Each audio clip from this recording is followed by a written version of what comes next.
স্বপ্ন ভেঙে গেল।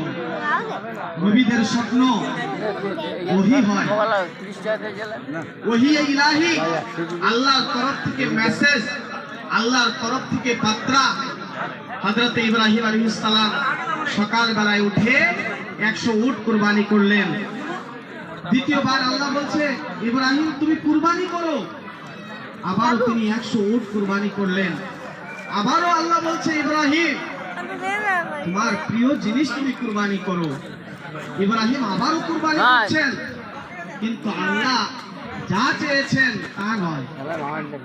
আল্লাহ যেরকম চেয়েছিলেন আল্লাহর মতো হচ্ছে না। আল্লাহ আবারও স্বপ্নে দেখাচ্ছেন, হে আমার ইব্রাহিম তোমার প্রিয় জিনিস, তোমার সবচেয়ে পছন্দনীয় জিনিসটা আমি আল্লাহর রাহে কুরবানি করো, আমি আল্লাহর রাস্তায় কুরবানি করো। এবার হযরত ইব্রাহিম আলাইহিস সালাম তিনি চিন্তা করছেন আমার প্রিয় জিনিস কোনটা হতে পারে, আমার প্রিয় বস্তু কোনটা হতে পারে, আমার সবচেয়ে পছন্দনীয় জিনিস কোনটা হতে পারে। এবার হযরত ইব্রাহিম আলাইহিস সালাম মনে মনে বিচার করছেন সেইটা তো আমার সন্তান হতে পারে, যেই সন্তানকে আমি মক্কার মসজিদে রাখার পরে আমি চঞ্চলিত হয়েছি, আমি কম্পিত হয়েছি, আমি দিন রাত চোখের পানি ফেলেছি, আমার সন্তানের জন্য আমি কান্না করেছি।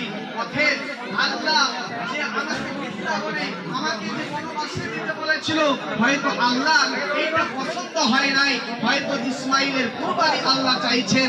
এবার হযরত ইব্রাহিম আলাইহিস সালাম তিনার স্ত্রীকে এসে বলছেন, হে আমার বিবি, হে আমার স্ত্রী, তোমার সন্তানকে, আমার সন্তানকে তুমি সাজিয়ে দাও, বন্ধুর দাওয়াতে নিয়ে যাবেন।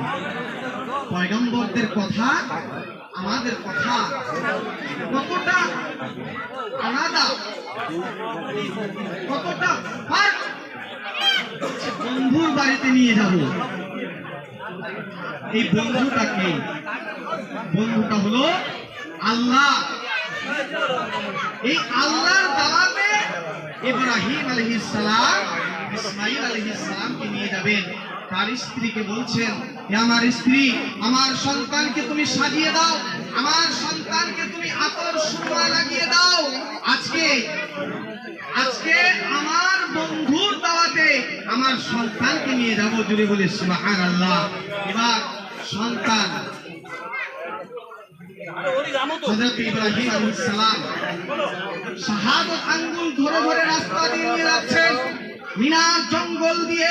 হযরত ইব্রাহিম আলাইহিস সালাম ইসমাঈল